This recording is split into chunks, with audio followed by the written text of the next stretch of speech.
And Sarah, it's going to be yours.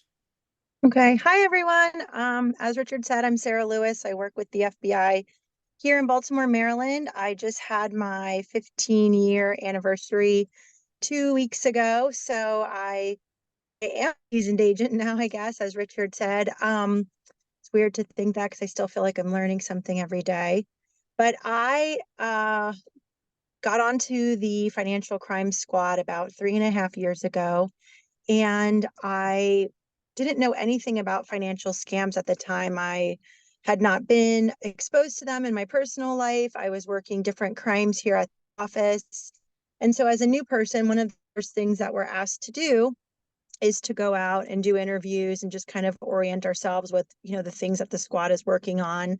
So my boss assigned me a bunch of interviews of people that had been scammed, the majority of which were 55 and older, which according to FBI statistics is considered an older adult or a senior, whatever term you want to give it. And I didn't realize that any of this was happening at the time. And it was really heart-wrenching to go out and talk to people who worked their whole life, had saved money, had planned for retirement, and now because of one phone call or one click on a pop-up or something that had happened in their life, had lost a significant amount, if not all of their savings. So I went to my boss after doing a few of these interviews and I asked him what we could do to help with this situation. And this was the idea that we came up with, was to get out into the community and do education, teach people what are the common scams that are happening, and allow for interaction with the FBI to let people know that we really care about what's going on in our community, that we're here to help, and just give you information that hopefully if somebody ever contacts you, you'll say, oh, Sarah Lewis told me this is a scam and I'm not going to fall for it, and you can keep your money safe. So today we're going to talk about two main scams. I'm also going to throw a third one in there because in the last probably 6 months or so, this third scam has kind of um, entered into the 55 and older world, and it's really changing people's lives right now. I would say it's probably the number one scam, and it's called pig butchery. We'll get into that a little bit after we talk about romance scams. So the two main ones we're going to discuss are romance scams and tech fraud scams.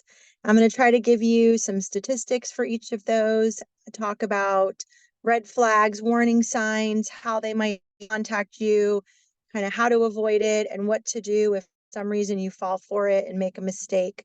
So we'll go through that for each of the scams. And then at the end, you're welcome to ask questions. If you're like me and you're afraid you're going to forget your question, if you want to unmute yourself, this is completely a friendly environment. If you need to ask your question right away, I'm okay with that. If Richard and Christine are okay with it. If not, write it down or make yourself a note and save it till the end, and I can stick around as long as needed and answer questions. Okay. So with that, let's get started. If you'll go to the first slide, we're going to talk about kind of how losing money has changed in the last, I don't know how many years, 5, 10 years. But when I look at this slide, what it's supposed to tell you is if you think about how we used to be nervous of being robbed, right? Somebody grabbing your purse when you're walking out of the grocery store. Maybe you're at the ATM withdrawing money and somebody comes up behind you, or somebody breaks into your house and takes something that's yours. All of those things are putting your body in a fight or flight response, right? You have to make a very quick decision on what you're going to do because that person is physically in close proximity to you or to your belongings. So what these scammers are doing is they're trying to create that same physical, emotional, mental response, using words and manipulation and threats and emotions. But really, most of these scammers are overseas. If we're talking about romance scams, typically they're in Africa. If we're talking about tech fraud, typically they're in India.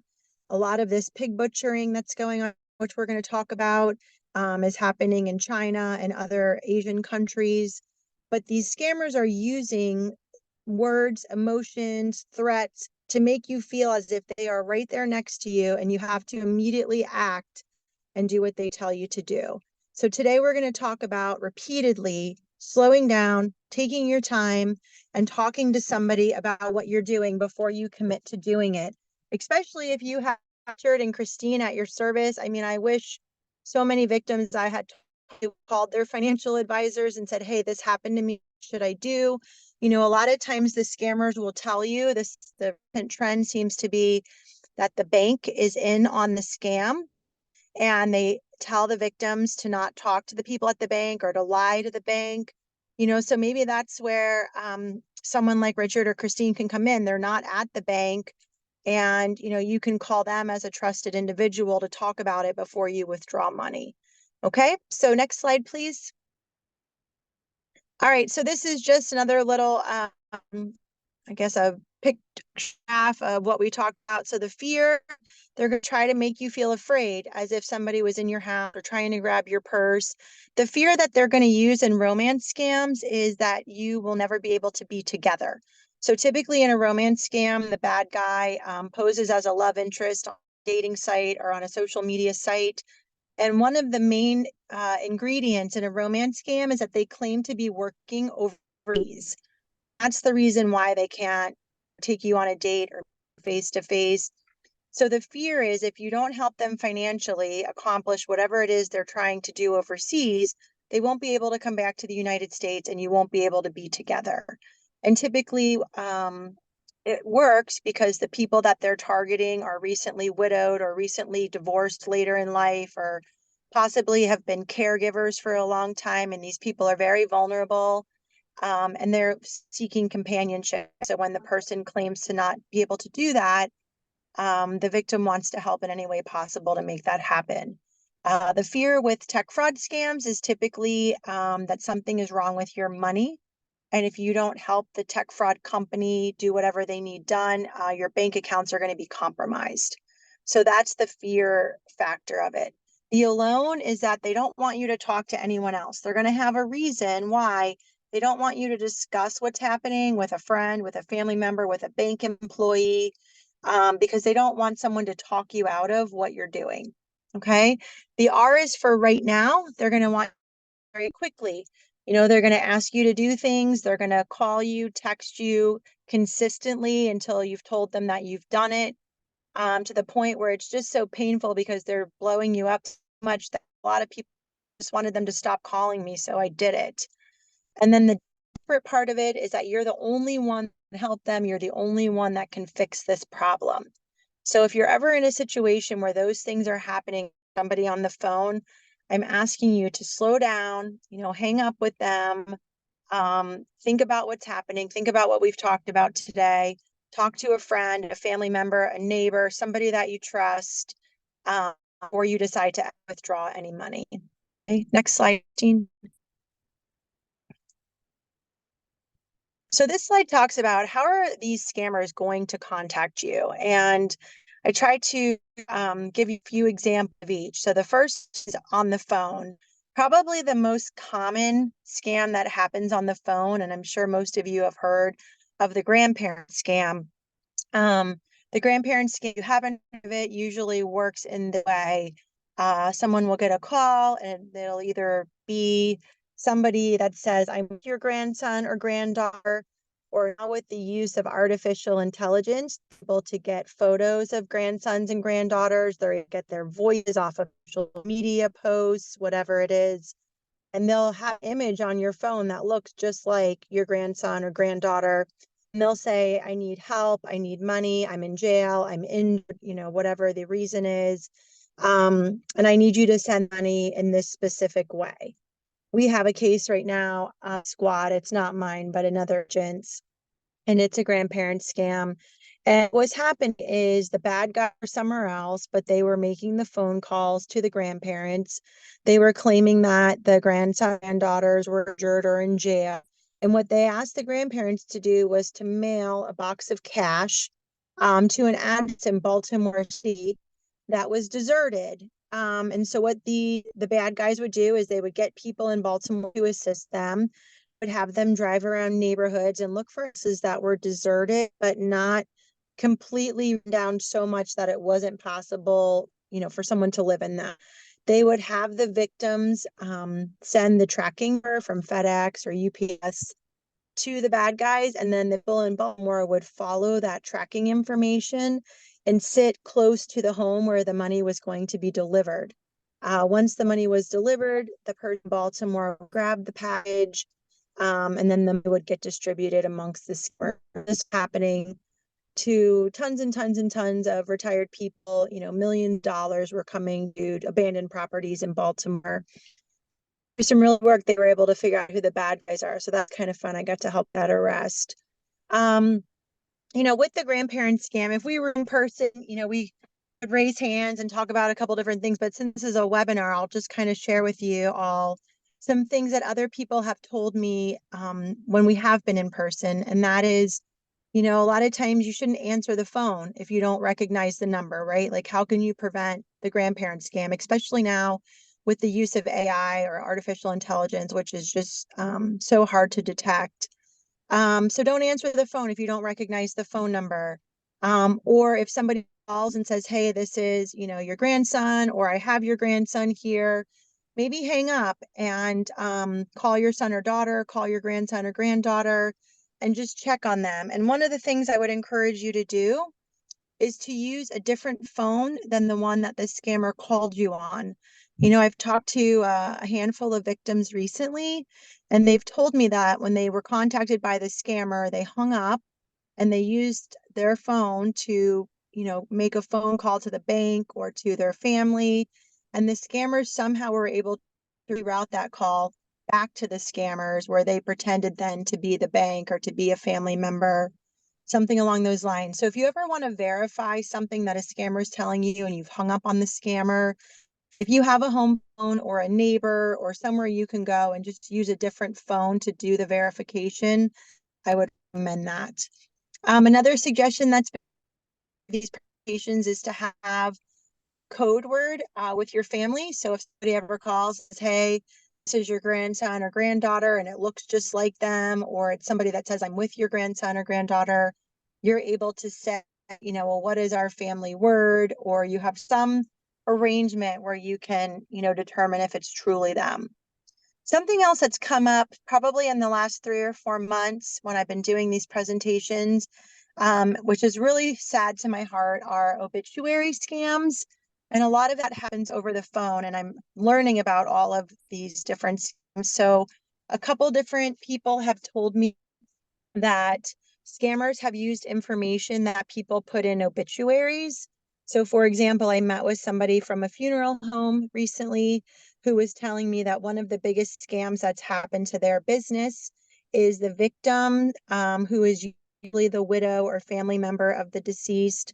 The service is either the next day or the following day, but the victim will get a call supposedly from the funeral home, and they'll say the credit card that we have on file is not working. We need you to give us credit card information so that we can process payment for your service.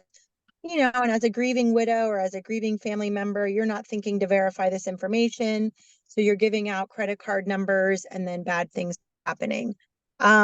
Another obituary scam that I was recently educated on was a woman had posted in an obituary that her husband had passed, and that one of the things they love to do was to go to their timeshare in Mexico. Well, shortly thereafter, they called her posing at a company that would help her sell her timeshare, and she ended up losing $100,000 in the scam. So those are just a couple examples. I had a woman once when I was doing a presentation at a senior center who told me that her son had passed away, and shortly after she posted the obituary, someone reached out to her pretending to be, whether it was the Cancer Society or the American Heart Association, and asking her for a donation in her son's name. So I would just caution you, be careful about what you put. Obviously, we want to honor people that we loved who have died and gone to heaven, or whatever your beliefs are. But, if you're giving information for scammers to use, just be really cautious if you get calls after that happens, and people are asking you for financial information or asking you for money. The middle circle there for email and social media, we're going to talk about a lot during the presentation, so I'm going to skip over that one real quick. And the third one is in person. In person scams are not as popular. I have one example for you, and that's a case that, again, someone else on my squad is working, where there was a guy that was very charismatic, had a job at a huge marketing firm, been there for a time, was well liked by most of the employees. And he somehow came across this investment deal where the gist of the deal is you would give supposedly an attorney your personal information. He would go to banks and sign up for loans in your name. That money would then be given to the investors. And every month, the investors would pay off your loan payments using the money from the loans. But then also, you would get a little bit of extra money from the interest on the investments that your loan money had funded. And it worked for about 6 months. I mean, I recruited probably 100 people, friends, family, neighbors, coworkers, and they all thought it was okay to give somebody they hadn't ever met and didn't see face to face their personal information to open loans in their names. And then after about 6 months of their loans being paid off and a little bit of money each month, the investment disappeared. And so now each of these items were left with all these loans in their names that they're now responsible for, and nobody's returning their calls with the investment group. So this always makes me think of something my dad taught me my whole life, which is if it seems too good to be true, there's no such thing as easy money. If somebody's offering you an investment deal, you have Richard, you have me now, we're friends. My phone number is going to be in one of the handouts. If somebody approaches you and they want you to do something, like feel free to reach out to us. That's why we're doing this today. It's so much easier to call and ask us for help than to call us a few months later after you've lost your money and we're trying to get it back. Okay. All right. Next slide. So the two scams we're going to talk about today, romance scams and TAD scams. Christine, if you'll go again. Sarah, I want to point out here that Sure. for me, for my clients and that, remember, you must initiate the contact. If someone else initiated the contact with you, it was initiated by a third party, whoever it is, you should always start by being skeptical right from the get-go. I agree So 100. that's the biggest thing. If you've been contacted by someone else and that you haven't done the contacting, then that's a red flag right then and there. I agree. I agree 100%, especially if it's a complete stranger, which seems to be happening more and more now. They're giving you a text message that says, hey, for example, I talked to one of my coworkers who spoke with a victim yesterday, and it all started by this person getting a text from someone saying, I left her in your car. And so the person called that number and said, I don't have your purse. And that led that gentleman eventually being scammed. Complete stranger just sent text to the phone, and this is happening more and more, and they're just trying to engage you. Um, okay, so let's look at some stats, and then we'll keep going about what's going on with romance scams. So if you look here, I want you to keep in mind when you're looking at this slide that this is of it was during the pandemic, right? And what were 55 and older told to do during the pandemic? Kind of isolate themselves, um, quarantine, whatever you want to call it. Social activities changed a lot more of online communicating during this time for everyone. I mean, even, kids, adults, workers, whoever, a lot of this was more online during the pandemic. So if you look at these stats, I want you to also keep in mind that these are only people that have reported it on ic3.gov, which is one of the last things we're going to talk about today. And that's how you can file a fraud complaint onto the FBI's website. It stands for Internet Crime Complaint Center. So when you look at these stats, I want you to realize this is not a complete list. These are only people that have gone on and filed a complaint. So in 2021, Maryland over 60 years old had 74 complaints for about $6 million. In 2022, Maryland had 120 for $10.5 million. And then in the United States, all of the over 60 population that made complaints, 1,178 for $420 million. So you can see how much money this is we're talking about. Last year, Maryland had 105 for $5 million. And then in the US, the number of complaints, more than doubled, 17,800 for $652,000. So again, this is one of the reasons why we're doing this today. Typically with romance scams, the financial commitment starts small and then it just keeps going, and people end up losing the majority of their money if they continue on with the scammer. Okay, next Sarah, I'd slide, like to please. interject here that Yeah, you and I both know that these numbers are way lower than what is actually happening. I mean, I know yeah, for a fact that most clients that have been scammed are embarrassed and are afraid to tell. You yep. know, I'm here to tell you it happens to more people than you can imagine. It doesn't matter your age, it doesn't matter your physical or mental condition. It is happening. I hope that if it happens to you, that you're not embarrassed and that you help Sarah and others try to put these people where they belong, which is behind bars. Richard's right. Usually when I talk to romance scam victims, I'm the only person they've ever told that they've been scammed. They haven't told their family, they haven't told their friends. So not only are they heartbroken because they believe that they were in love, their financial situation has dramatically changed. They're embarrassed. They think people will think they're stupid, or, whatever the situation is.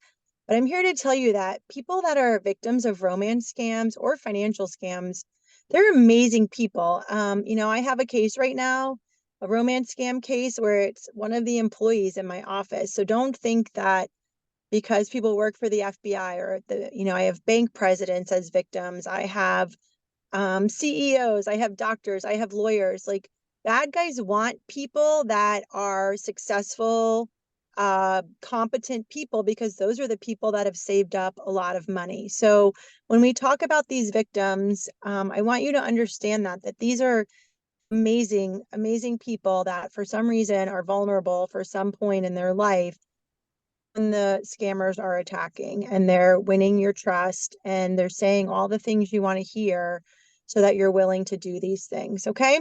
So let's I talk had about how, go ahead. I had a 38-year-old who lost $150,000 on a romance scam. So Yeah. remember, it does not matter your age. Romance scams can happen to anyone. Yep. That's very true. Okay, so how romance scams happen? Usually, you go online. It doesn't have to be a dating site, but those are very common. Could be Facebook. It could be, I have a lady that met someone playing Words with Friends or Scrabble, or, one of these different game sites. Um, the person, usually will reach out. And if you look at number 3, where it says similarities, what that means is their profile is usually very similar to yours, right? If you say you live in Maryland, their profile is going to say they live in Maryland. If you say you're recently widowed, they're going to be recently widowed. If you have kids and grandkids, they're going to mirror a lot of the things that you say because they want you to think that you have a lot in common. They're going to steal photos from the internet of very attractive, people of the same age group that you're in, and they are going to pretend to be that person. Um, Number 2 on the list, we've kind of talked about it, but just to reiterate this, looking for really vulnerable people, people that have recently widowed, people that maybe have gotten divorced later in life or have been in abusive relationships and now that's over, people that have been caregivers, and now they're finally have some time for themselves. So they're looking for that type of characteristic because they know that those people are going to be easier to win over. The relationship will be really fast paced.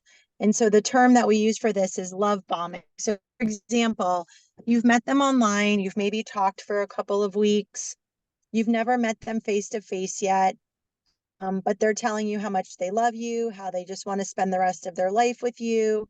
They're emailing you, texting you, calling you repeatedly throughout the day. And they're just, saying all the things that anybody would really want to hear from somebody who's interested in them.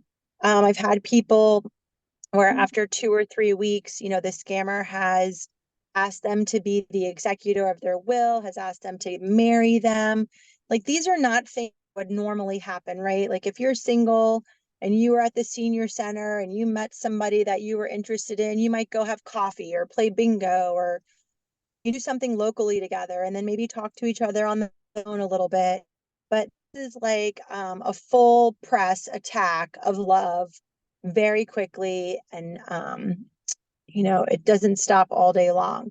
So if somebody's doing that right after you meet, that's definitely a red flag, especially if you have not met them face to face. The number 5, isolate you. Again, they want to get you away from your family and friends. So they're going to have a reason why They don't want you to tell people about the relationship. They want you to keep it, just between you for right now. They want to get you off the dating site. So what that means is they want you to move to different applications like WhatsApp. They want you to just text message or email. And the reason that is the dating sites or the dating companies use artificial intelligence, they use algorithms, they use different software to try to locate scammers. So, for example, one of the things they might do is take someone's profile photograph and search the internet for it to see if it belongs to someone else. And that's an easy thing that you can do at home if you have minimal tech skills. You can right click on a photo and you can do what's called a reverse image search. So if you ever meet somebody online, I would encourage you to do that, is to right click on the photo, do a reverse Google image search, and that will show you if that photo has been used in social media sites, if it's been used on LinkedIn, anywhere online that you can search photos. So the dating companies will do that. They'll search a photo amongst their company and they'll see if the same person or the same photo has profiles with different names. They might look for buzzwords that are in communications like oil rig or gold bars or different things that scammers use in romance scams. But once this gets you off the dating site, none of that can happen. There's no protection. So they want you to get off of the dating site. Okay. Number 7 is probably one of the most important ones. And that they claim that they're overseas working. I'm going to read a few examples of complaints that were filed, but I have a huge romance scam case right now. And I have about 30 victims so far. One victim here in Maryland that lost over $2 million herself. Her husband had passed away during the pandemic and she wasn't allowed to go see him in the hospital. This was early on. So, when she sent him to the hospital, that was the last she saw him until the service. She got the pandemic, COVID herself, and was just really sick. And she said her brain was just not right and didn't really recover. She was grieving. So, a period of time after her husband passed, she went online for companionship, ended up meeting somebody. And after talking to her and the other 30 victims, the scammer used kind of the same recipe for this scam. And so what he would do is he would reach out to somebody on a dating site and say, "Hi, this is so. My friend was over the house the other day, saw your profile on the dating site when I had it on the computer, really thought you were attractive. And I was wondering if I could give him your phone number or your email address because he's not on the dating site, but he really wants to talk to you." And so immediately they were getting the person off the dating site. They had no protection ever in any of these communications with this other person. That probably was the same person as the initial outreach.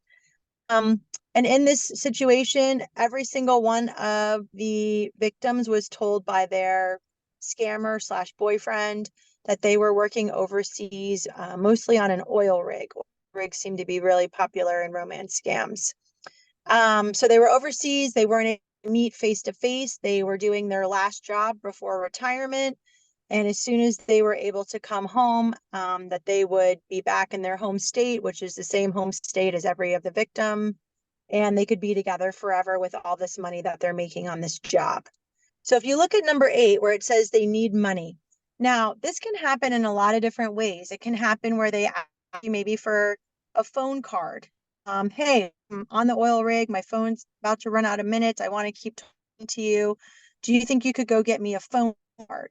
And the reason they'll do something like that or ask for maybe like some t-shirts or socks or something that they can't access wherever they are is they want to see if you're willing to do stuff for them. So they'll start small just to see if you're willing to do that. And then over time, those requests will increase as they see that you're willing to help them. It might be, I need $500 for, to put on my food account so I can get food on the oil rig. I haven't gotten my first paycheck yet. Could you help me out? Something like that.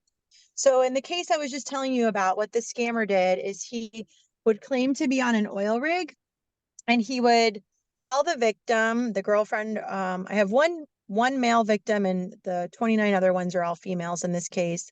He would tell them that, he had a bunch of money in the bank, but because he was overseas on the oil rig, the bank had locked his account to protect it. Could he give the victim the username and password? And since they were in the United States, if they could access the money and help him pay some bills for things that were on the whatever supplies he needed for the oil rig. So these victims would go to this fake website, which looked exactly like a bank page. They would type in this username and password, and they would be sent to a page that had a bank account with hundreds of thousands of dollars in it. And again, this is all completely manufactured online. And then they would try to make a payment. It wouldn't work because, again, these are all fake accounts. They would go back to the person and he would say, well, hey, I have the money. I just can't get it right now. Would you mind paying, this $5,000 bill for me? And I'll pay you back as soon as I get home. They might even send legal paperwork, that's like a binding agreement where they're going to pay you back. They might get a fake lawyer involved to make you feel like it's all legitimate. Um, but that's what they did. And so these women were comfortable loaning the scammer the money because they saw this fake bank account with all the money in, and they thought, oh, well, he'll pay me back. He's got tons of money.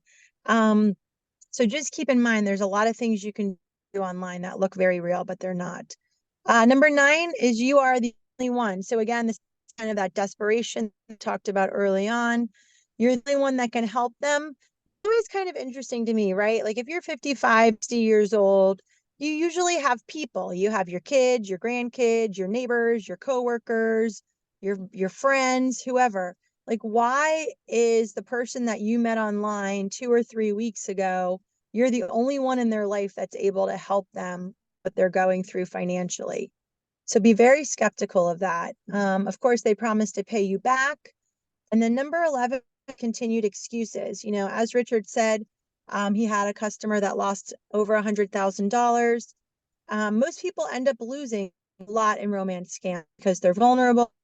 They're being, love bombed by this person that's super attractive, who says all the right things. And it doesn't start out where the person asks them for $100,000. It'll start out like we talked about with a phone card, a gift card, a small amount of money, maybe some supplies. But then over time, they need more and more and more money. Oh, I need to buy supplies for the oil rig. Oh, somebody got hurt on the oil rig. I need to help pay their medical bills.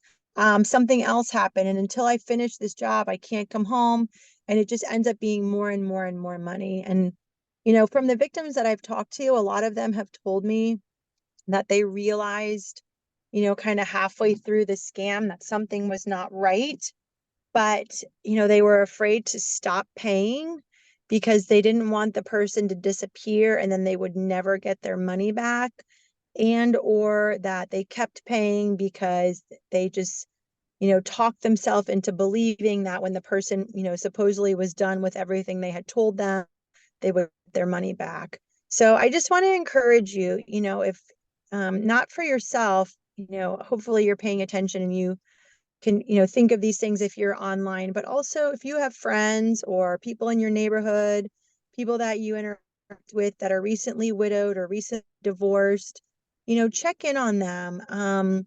You know, if there's people on the webinar that parents that are 60, 65, 70 and they're widowed, like, I was asking my boss the other day, my boss's mom passed away a couple years ago. And I asked him, I said, do you talk to your dad about if he's online dating? And he kind of gave me this look like that was the worst idea. And I was like, well, don't you want to know? Like, don't you look out for him? So, just check in with people in your life that are in this situation because at times they keep it to themselves because they don't want to be embarrassed. They don't want to, they're encouraged by the scammer to not tell other people. And so, maybe your questions will help prevent all of this. Okay, next slide. Sorry, that was a lot. All right, so let's go through a few examples. I know that Bing's really small, so I'm going to read these. It says here, again, this is straight from IC3.gov. These are real complaints that people filed. A sergeant in the Marines was stuck in Syria, got hurt on a secret retaliation. His commander gave him part of the raid for a job well done, 2 bars of gold, $300,000, and his retirement papers. So again, if this person was thinking logically or had talked to someone else, Ask yourself, have you ever heard of anybody in the military getting part of a raid? So that's kind of unrealistic. But again, this person was probably very vulnerable, had been love bombed, and was completely listening to what this scammer was saying. The retirement papers couldn't be acted on while in Syria, and they needed to be sent to a safe person in the United States. The soldier's parents are deceased, and he has twin girls that are staying with a nanny during his deployment. So this is the reason why he's saying that the victim is the only one that can help him. His parents are dead. His kids are with a nanny. Nanny is used in a lot of scams, and I don't know why, other than maybe it's just to get sympathy from someone. Um, but again, he's trying to make the victim feel like she's the only one that can help. He sent the package to my home address, but it was seized in Turkey and would get released once I paid $5,000 to customs. I have 4 days to send the payment before I get repercussions. I told them I don't have the 5,000, so they reduced it to 2,500 and I can pay the rest later. Now ask yourself, would customs ever reduce how much they're charging you for something or give you payment options? Like that's usually not something that happens.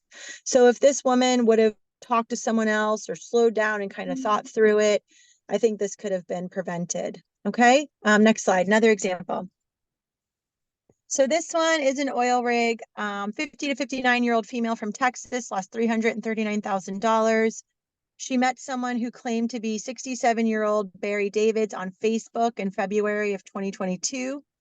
The relationship quickly became romantic. There's that love bombing. Davids claimed to work in the oil business and suggested they move to WhatsApp so they could video chat. So you see how he's trying to get her off of the Facebook dating site. He claimed to need help because a lot of information is restricted on the internet in Dubai. So that's why he needs this person. He asked her to research and communicate with companies who would be interested in providing a vessel to move barrels of crude oil.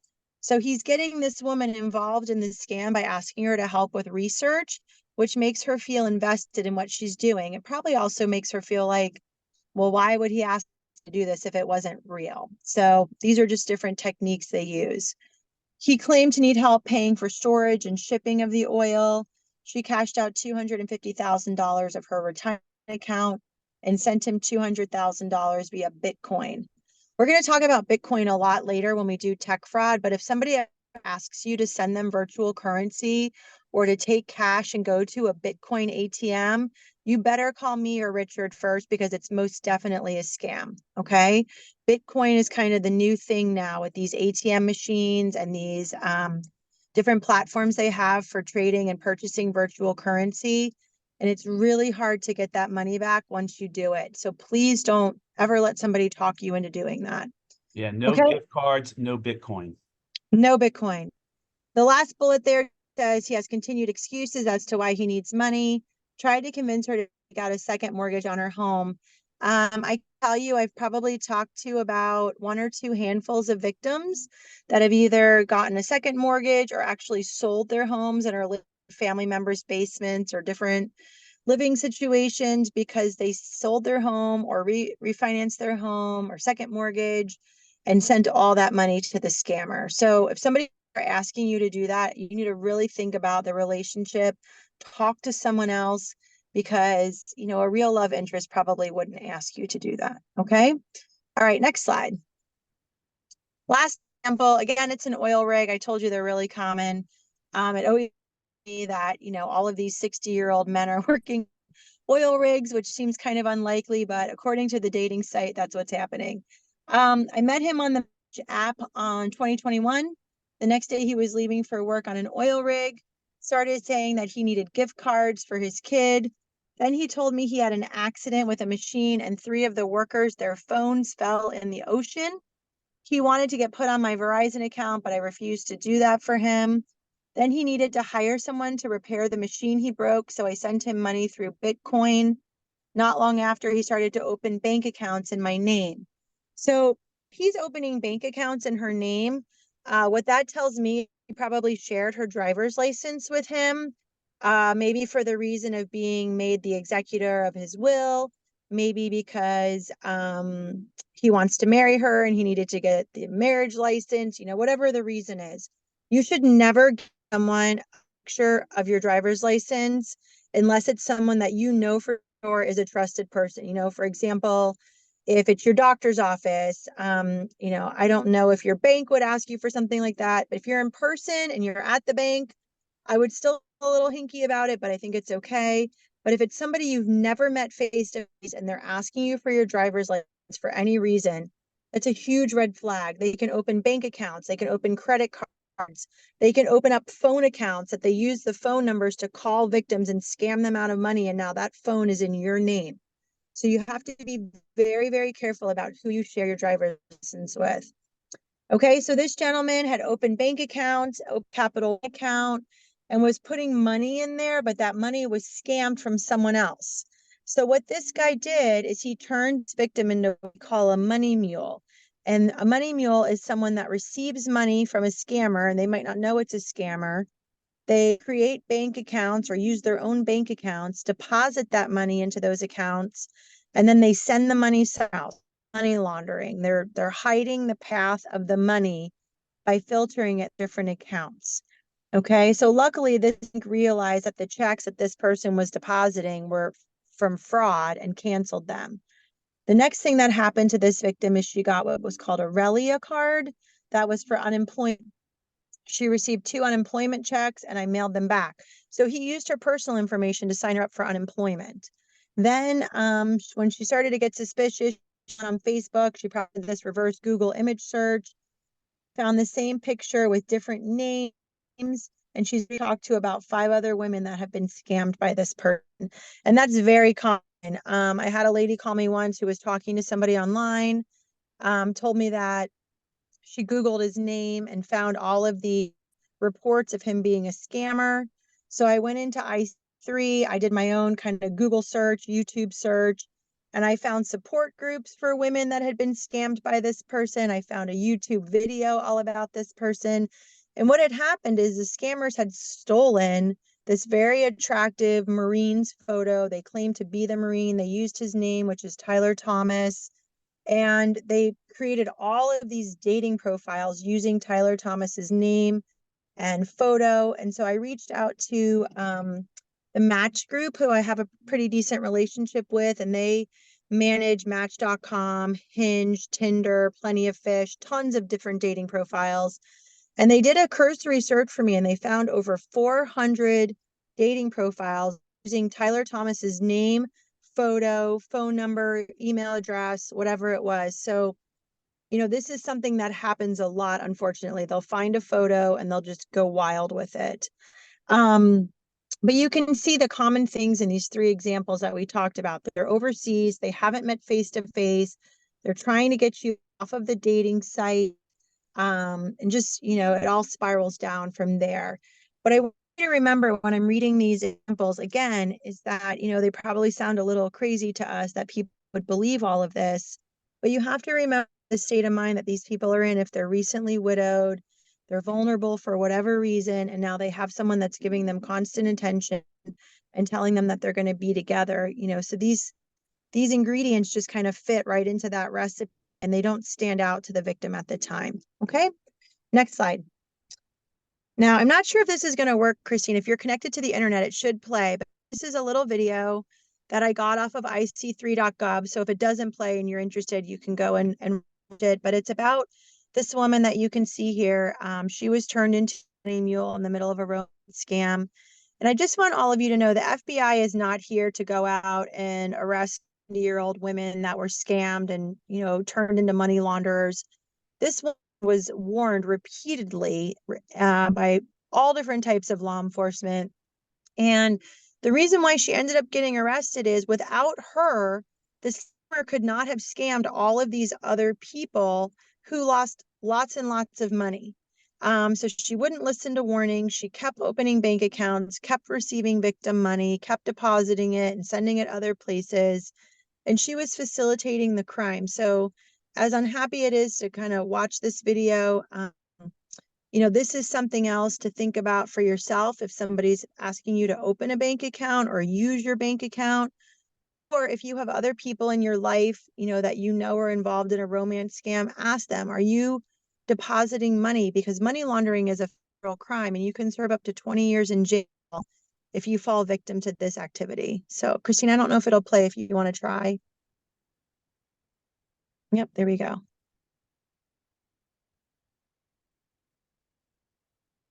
I don't know if you can hear the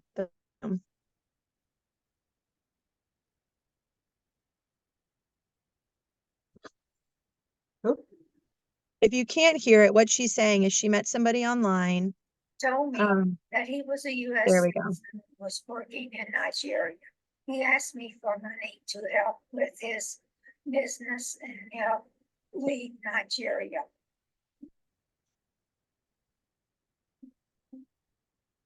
Then my love had people send me electronics like cell phones so I could pawn them and send him the money.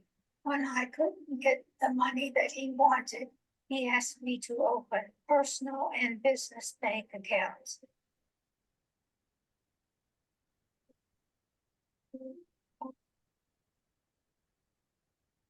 Since 2015, bank employees, local police officers, and federal agents told me that my love was a scam and that I needed to stop or I could go to jail. I didn't listen to anyone else but my love, the love I've never seen nor spoken to. Now I don't have a choice of whom I'll listen to.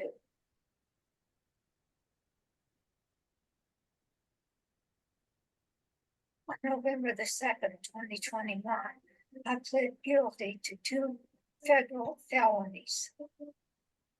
I'll be listening to the judge now.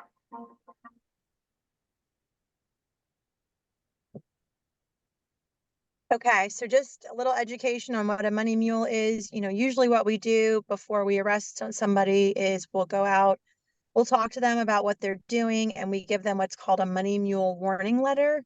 And that kind of details for them what money laundering is and tells them if they don't stop, that they could be arrested for a federal crime. So we do try to warn people, we try to counsel them, we try to talk to them about the activity that they're involved in to prevent it from going further. Okay, next slide.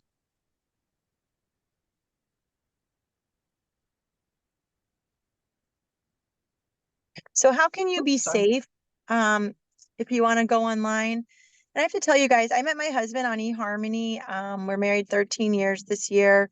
He's one of the most wonderful people I've ever met in my whole life. So there really are good people on dating sites. I don't want you to think that all dating sites are bad or it's all scammers. It's not. And hopefully after listening to what we've talked about today, you've learned some tricks of the trade on how to find a real person. But I guess one of the biggest things I want you to think about is if you're online, whether it's for romance, if it's for friendship, it's companionship, whatever, you need to be very suspicious unless you are able to verify who you're talking to, right? I mean, don't just look at their picture. Whatever it is, like meet them face to face. If they won't do that, move on to someone else.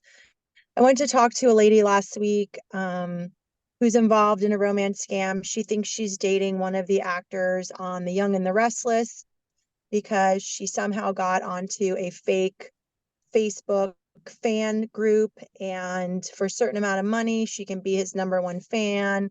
And then it went into being a romantic relationship. And when I went to talk to her last week, she told me that she initially got scammed by somebody that was a fake person, but now this is the real person. He's not scamming her. That he sends her pictures of his dogs. He sends her pictures of different things. But I asked her, I said, well, how do you know those are his dogs? Like that could just be a picture from the internet. And she said, no, he told me those are his dogs. So this is what they do. They brainwash people by using affection and by giving people that are very lonely attention.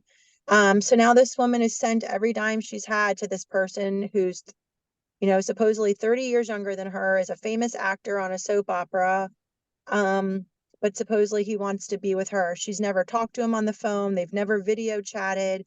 They only communicate via WhatsApp. It's a really horrible situation, and she wouldn't believe anything that I said, which is another really big problem when I talk to these victims is they are so brainwashed by the scammers. A lot of times they don't even believe that I'm in the FBI. I have to go stand in front of a building and take a picture of myself and text it to them, or just do crazy things to get them to really believe who I am. So when you go online, just start out suspicious, okay? Stay on the dating site. Don't let them talk you into going to WhatsApp or emailing. Stay somewhere where somebody is looking out for you until you can meet them face to face. Talk to your family and friends about the relationship. You know, if you start dating somebody new and you're excited about it, that's something normal that you would do. Don't let them talk you into keeping the relationship a secret. Okay? Never send money, gift cards, Bitcoin, anything of value to somebody that you haven't met face to face. Okay? No matter what they're asking you for, if you haven't sat down and had a cup of coffee with them, don't do it because it's going to lead to worse things. Okay? Take the relationship slow. Don't let them love bomb you into just moving full court ahead. Okay? Go slow. And then try to verify everything you can. We talked about that reverse Google image search. I had a woman once who's in the big romance scam I talked to you about. She's my one divorced victim versus widowed. And after she got divorced, her friends signed her up online because she was so sad. It was like 2 weeks after her divorce, which I don't think is ever a good idea. But anyway, she started talking to somebody when they told the story that my friend saw you, you're so attractive. So right away, she's texting or emailing with someone not on the dating site. And, you know, the guy's telling her this story about how he's on an oil rig and he's off of Alaska. So this victim, her brother was like the CEO of this huge shipping company.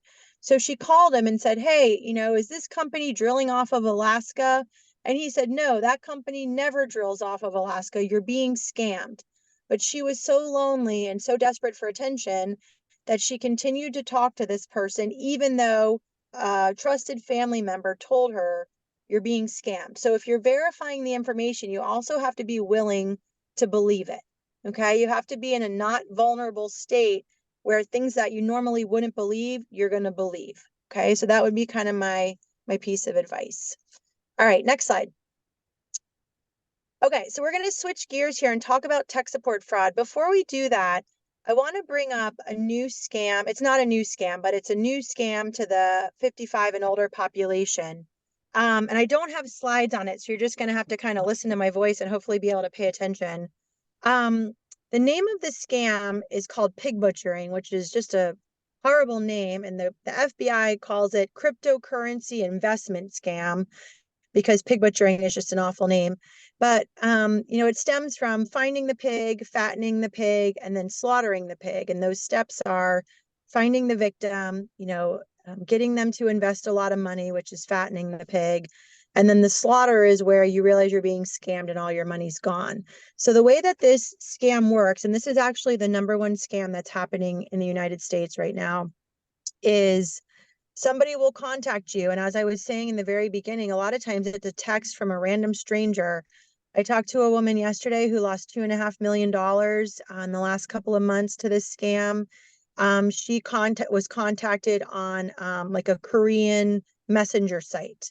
It's usually very Asian centric, this scam. So if you're not Asian, but the person contacting you is Asian, that's usually very common in this scam. They usually are very attractive. They're younger individuals.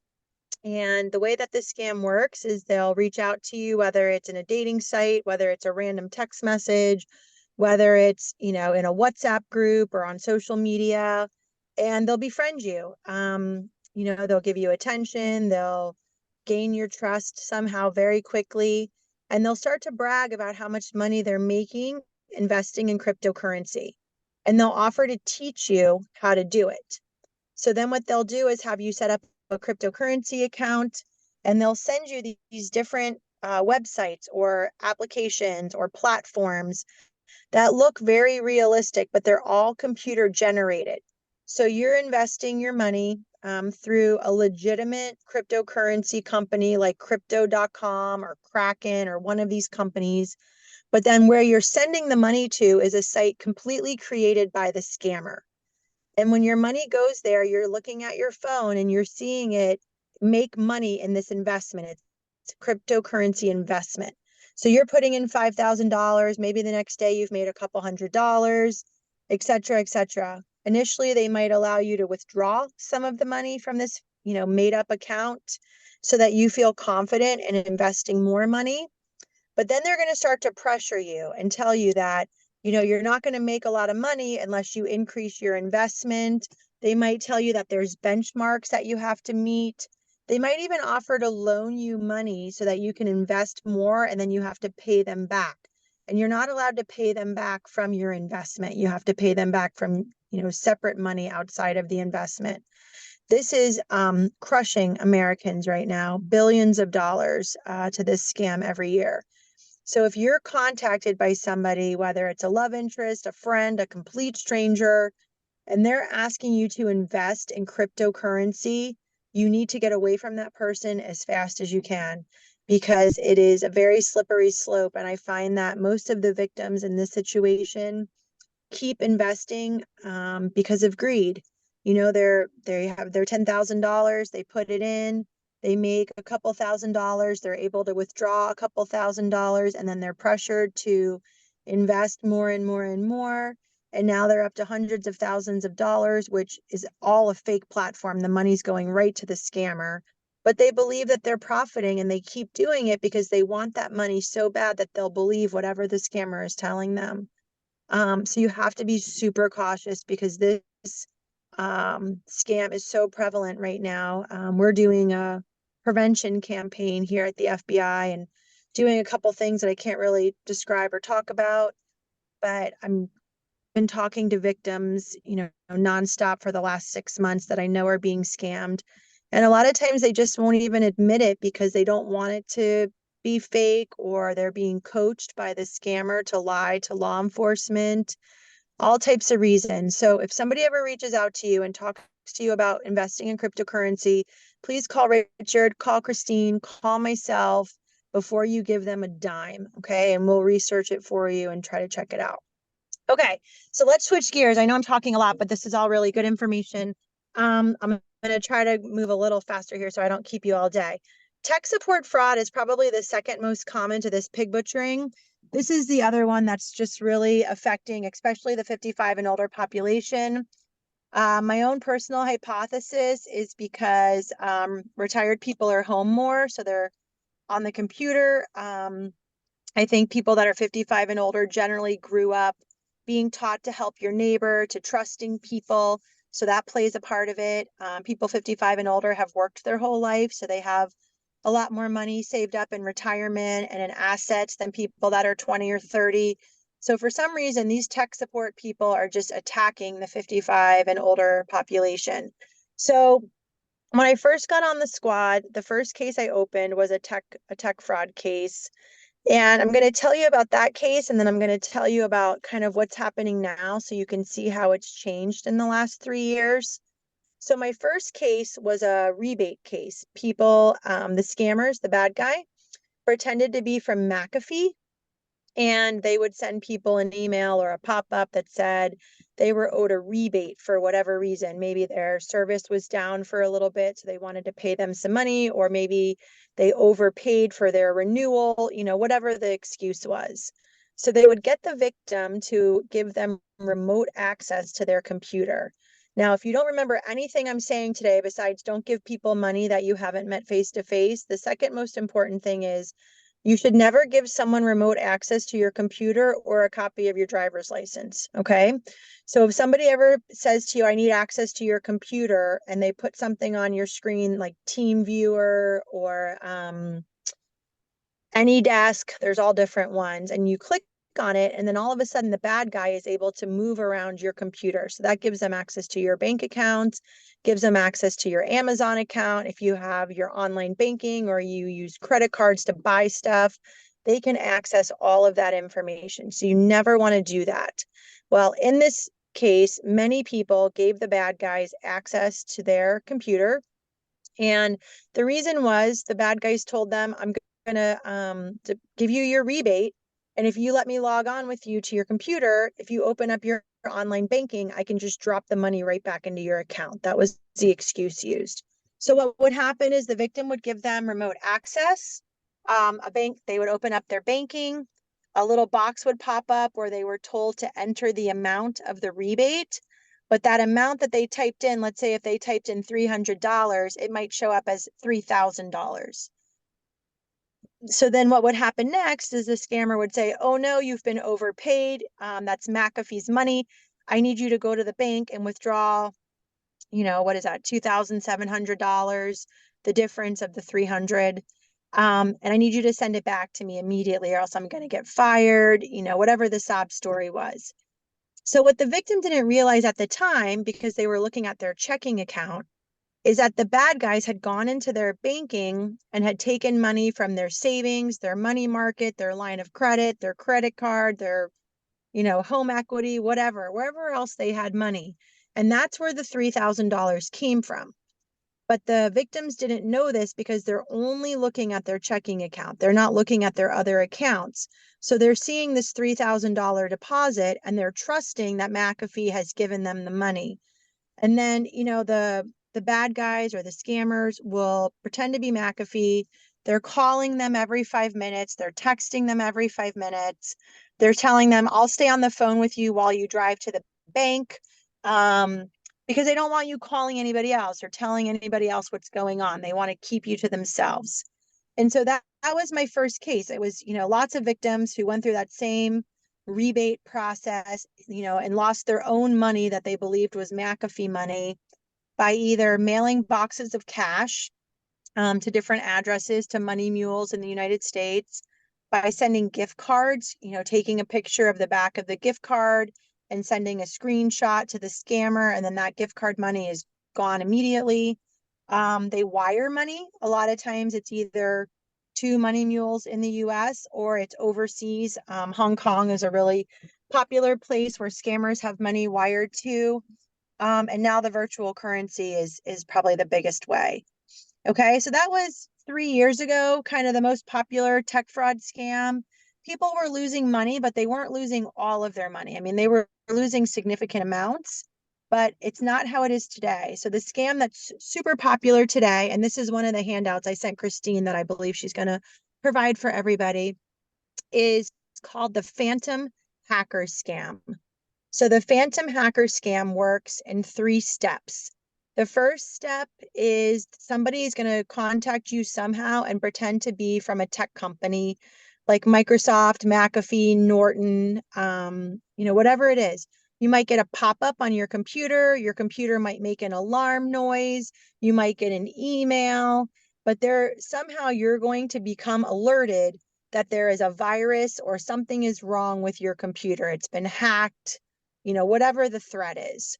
And there's going to be a number or a link for you to call or click on, and that's going to get you to scammer number 1. Okay, so in the phantom hacker, there's 3 steps. Step number 1 is the tech company that starts it all. So scammer number 1 is going to tell you, hey, your computer's been hacked. I need you to give me the number on the back of your bank card so we can call your bank together and see if, they've gotten into your bank accounts. So that'll introduce you to scammer number 2. Scammer number 2 is going to pretend to be somebody at your bank. So usually what happens is the victims will go and get their Bank of America card or whatever it is. They'll give the tech company, scammer number 1, their bank phone number. They'll pretend to call that number, but really they're just connecting you to somebody else at the call center or where the scam is happening. And that second person will pretend to be from your bank. And they'll say, oh yeah, your account has been compromised in 4 different countries. People are withdrawing money. We need to shut this account down while we do our investigation. I need you to move your money out of this account, and we're going to set up a safe wallet for you to deposit the money in. So that's step number 2. So it goes from tech company to the bank. And then sometimes they'll throw in a step number 3, which is a government impersonator. So, oh, we have to report this to the Federal Trade Commission or the FTC, or we need to get the FBI involved, or we're going to hire this federal company to retrieve your money for you. All of that is part of the scam. Now, the difference with the rebate that I just described to you versus this phantom hacker scam is in the phantom hacker, they will convince you to empty out all of your accounts, not just the money that you think has been deposited in the rebate, but they're asking you, how many accounts do you have? You need to move all of that money because it's been compromised and we can't keep it safe. So they'll have you go to your bank and withdraw all of your money and then typically go to a Bitcoin ATM and purchase virtual currency, wire the money to Hong Kong, all different methods of getting the money. I have a couple of these cases right now, one of which are two retired 30-year FBI employees that the day after they retired, they couldn't withdraw their retirement ahead of time. So the scammers told them, as soon as you retire, you need to get your money, keep it safe.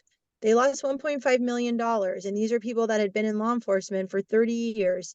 But this scam is so realistic. I talked to a gentleman yesterday that lost about $10,000. And he told me, he said, I'm so disappointed in myself. I was a military pilot. I've had federal jobs my whole life. I know better than this. He said, but they were so believable. And that's exactly what happens. They might know all of your personal information. They might know your birthday. They might know your social. They might know where you bank before they call you. Okay. Because all of that stuff is accessible through, different illegal means. So you have to be very, very suspicious. I'm telling you right now, if you ever get a pop-up or an alarm on your computer, it is not from a company. McAfee, Norton, Microsoft, they will not send you a pop-up. Unplug your computer, turn it off, leave it alone, maybe wait 5 or 10 minutes, try to plug it back in. If it's still there, get your computer, go to Geek Squad, go to Apple, like have somebody look at your computer. But I'm telling you, it is not a legitimate company. That's how they're contacting you, trying to steal your money. Sarah, let's Okay, take so it one that's called, step further. yeah, Most likely, even if you get an email from the McAfee or any of these companies, they're not going to contact you via email. no. Realize that. So if you just get an email, whether it's a pop-up or not, most likely it's phishing and trying to lure you. Yeah. And a lot of times, if you look at the emails, I mean, this is really hard to do. You have to be a better detective than I am, but look at the email and you'll find something in there if you really look. So, for example, in the case that I told you where I have the rebate, my first case, the guy used the email address Austin Parker McAfee at Gmail. So I called McAfee and I said, hey, what email address would an employee use? And he said it would be Austin Parker at McAfee. But people aren't going to stop to look at that. They're just going to see McAfee in the email address and be like, oh, okay, that sounds legit. I talked to a guy probably a year ago who was in the middle of buying a house, and the scammers had sent him a spoofed email where they changed a lowercase I to a lowercase L. So instead of sending his money to the right place with the lowercase I, he sent it to the scammers who had changed that one letter. Luckily, we were able to get that money back. But look at the email. If you get it and you're like, man, Richard told me not to believe this, but this email looks so real. And I can't remember when I renewed my McAfee subscription. I should click on this. Look at the font size. Does it look like they've copied and pasted information from the internet? Look at the language they're using. Does it look like English isn't their first language?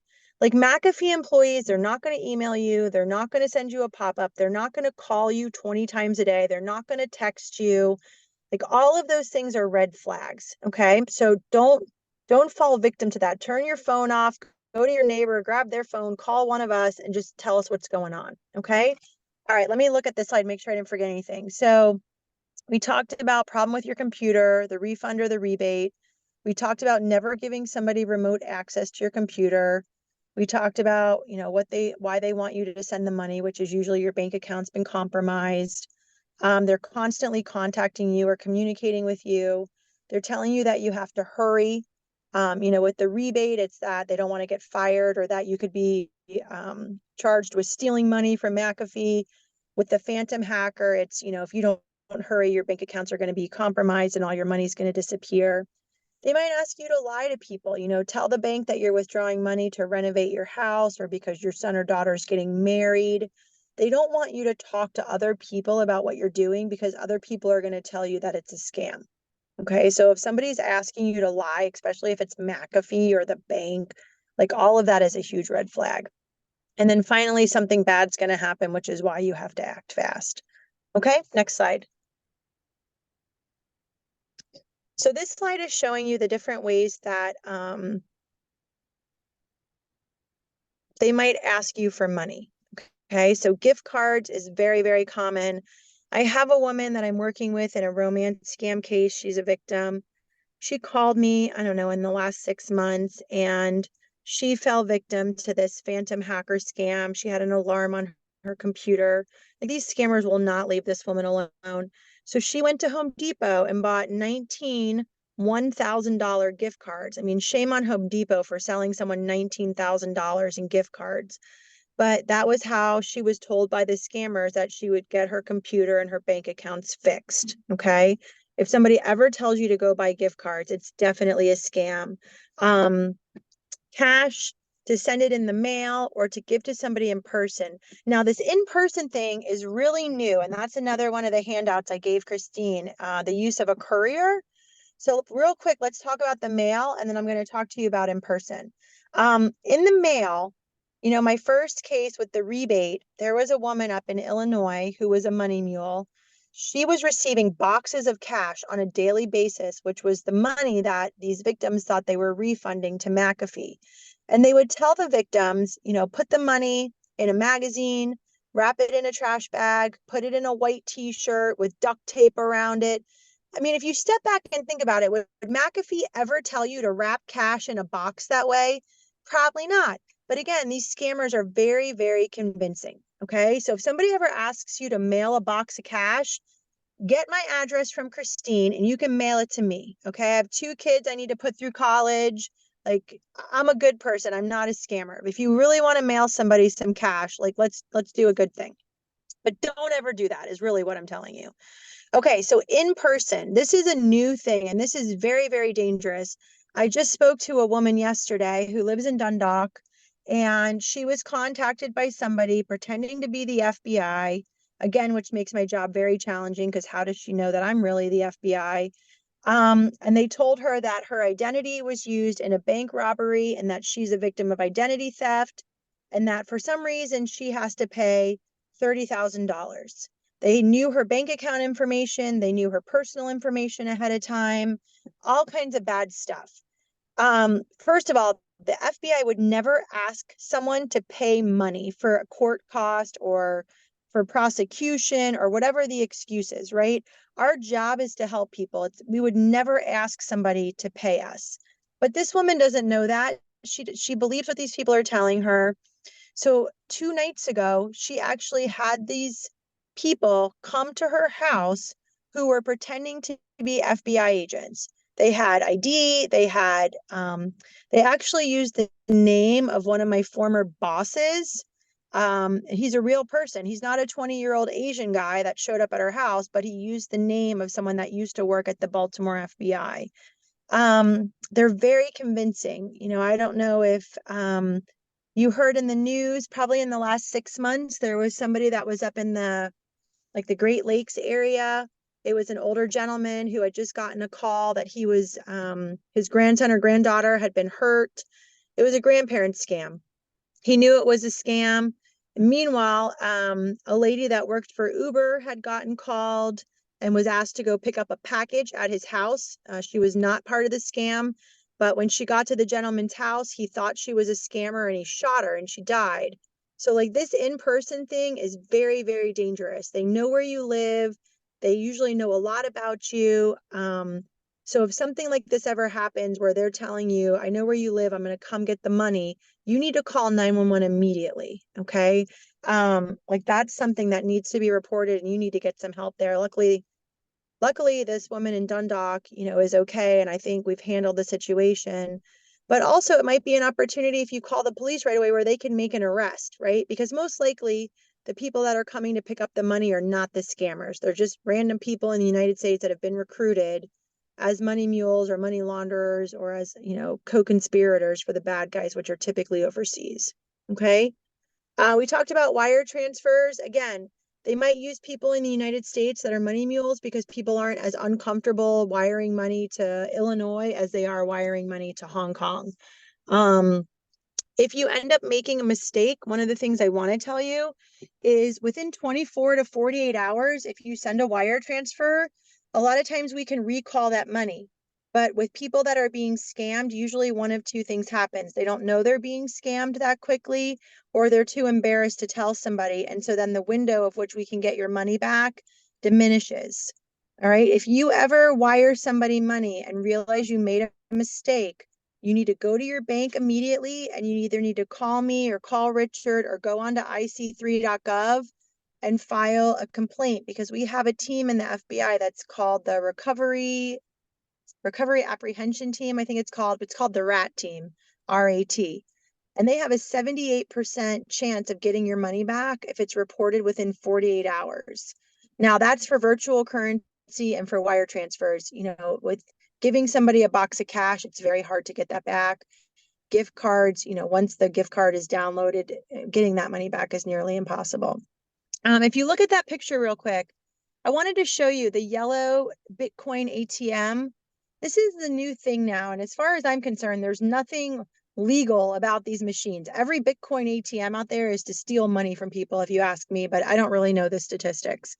These are in convenience stores. They might be in the mall. And this is what they're going to do. They're going to tell you to go take your money out of your bank account, go to the Bitcoin ATM, insert the cash. They're going to give you a wallet address, which is usually about 20 to 30 numbers and letters put together. And then all of a sudden that money's gone. Okay. And we can try to get it back. We can try to stop it if it's soon enough. If not, then we have to try to freeze the account if the money's still there, and we have to write what's called a seizure warrant to try to get it back. I've done 2 of those, one of which was a year and a half ago, and I still haven't gotten a dime back. It's a really lengthy, complicated process because the money's overseas and we're asking other countries, and it's a mess. So if somebody ever tells you to go to the Bitcoin ATM, you tell them no and you hang up. Okay. Your money's fine. Drive to the bank, talk to the teller. They're not the ones stealing your money. And don't let somebody convince you to put your cash into a Bitcoin ATM. There's nothing good that comes of that. Okay. Next slide. All right, so here's some stats. I don't need to read all these, but let's just look at last year. You can see in Maryland in 2023, these are only the people, again, that have reported it on ic3.gov, 365 victims for $12 million, and then 37,560 victims in the US over 60 for just under $1 billion. So this is a huge scam, ton of money. And then there's the recovery, it's called the Recovery Asset Team. Sorry, I said that wrong initially. You have to report it quick. Don't let your pride get in the way. Okay. If you're embarrassed to tell somebody that you know, call me, call Richard. We will not judge you. We'll just try to help you. Okay. Next slide. All right. So this is just a clip from my email. Again, this points out how easy this is to fall for this stuff. You know, if you look at it, and I just took a random sample. It's actually gotten much worse lately with what they're sending me because it's more and more believable. But luckily, I'm slightly educated on all this stuff, so I don't click on it. But, you know, with Walmart, I've won a smartwatch. Probably if I click on that, all excited that I've won a watch, they'll have me put in my credit card information for shipping or, you know, something ridiculous like that. And now they've got my info. iCloud storage, they're probably going to want me to purchase more storage. I've won a tool set. You know, again, I'm going to have to enter a credit card for some reason.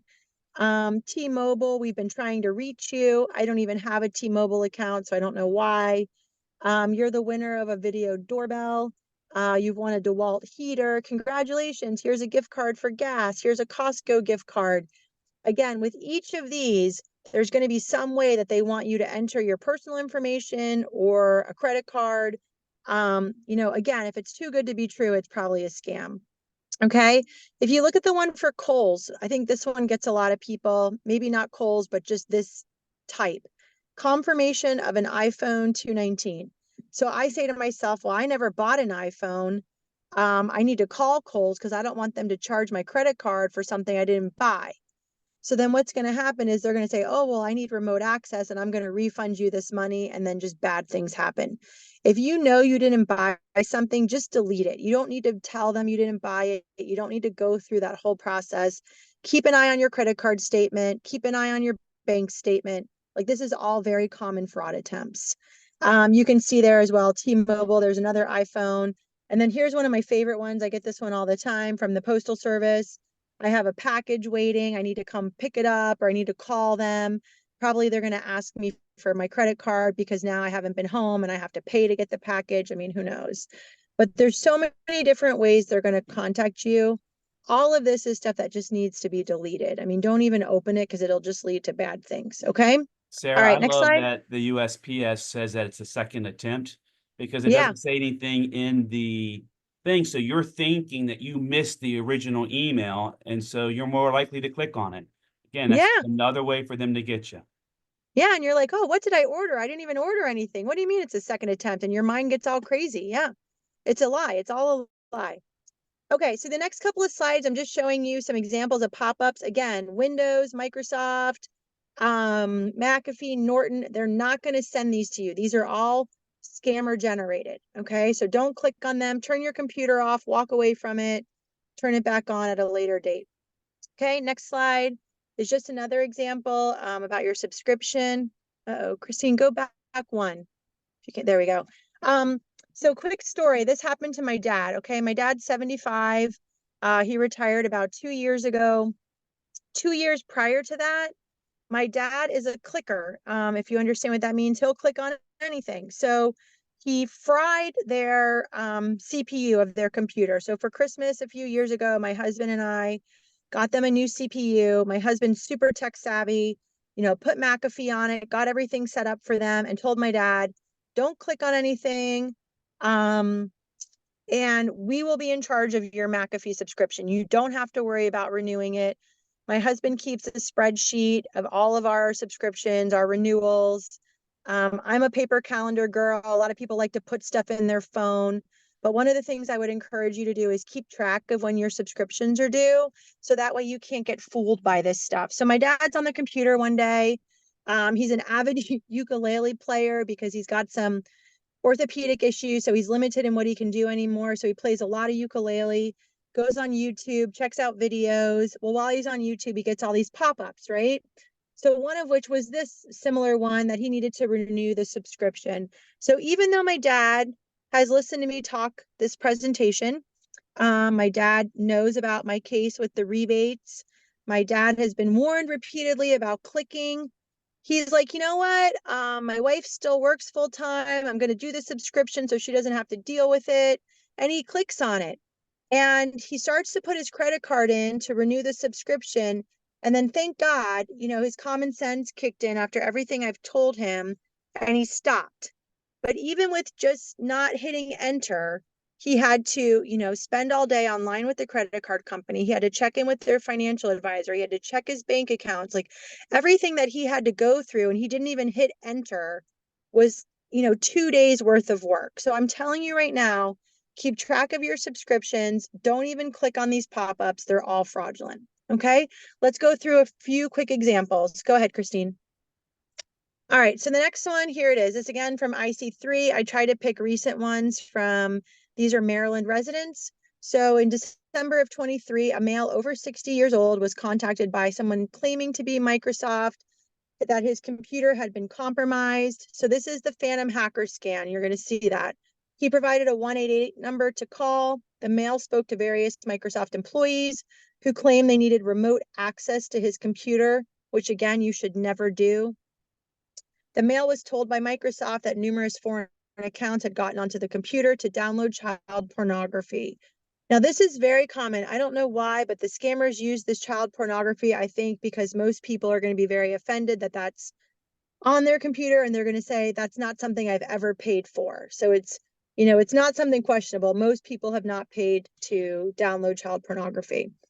The mail was then transferred to a bank employee. So here, scammer number 2 is the bank employee. They convinced the male that his checking and savings accounts had been hacked. All of his money was at risk. He needed to send it to a safe wallet.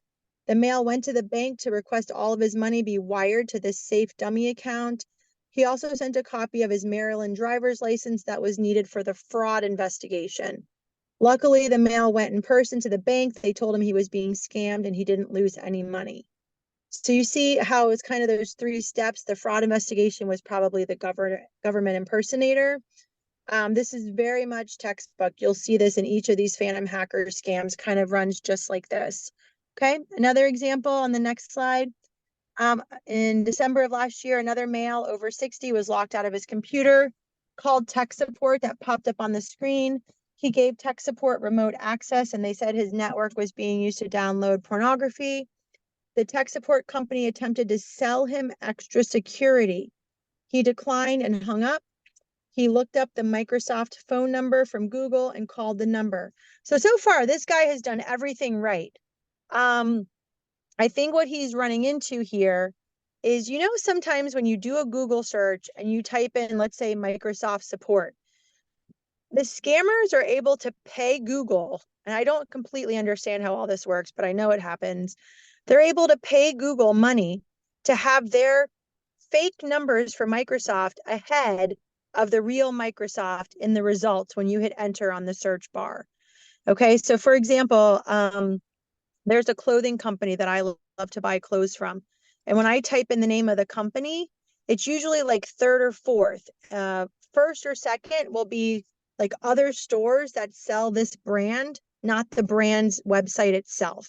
So I think that's what happened to this guy is he did the right thing. He hung up, he went on Google, he typed in Microsoft support, and the scammers were able to put fake numbers ahead of the real number. And he called probably the first number and got the scammers again. He was told by Microsoft that all of his files were corrupt and needed to be cleaned. The Microsoft said that the mail was charged $400 and that he could get reimbursed. While filling out the reimbursement form, he typed in 400, but they overtyped him 40,000. They convinced him to return the $39,600 by wiring money. Later, he found out the money had been moved from another one of his accounts. So this is where he gave them online access to his accounts. He was only looking at his checking account and they moved money from another account. Okay. This guy did the right thing.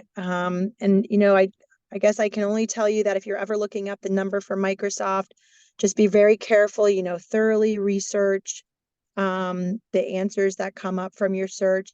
And I need to add a slide to this presentation. I've been meaning to do that. Is somebody asked me to put the legitimate numbers for Microsoft and Norton and McAfee. So I need to put that in here and I haven't done it yet.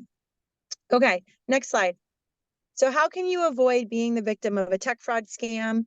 Keep track of your renewals, your services, your membership, so that if somebody gives you a pop-up or an email, you know it's fraudulent because you know when they're supposed to really happen.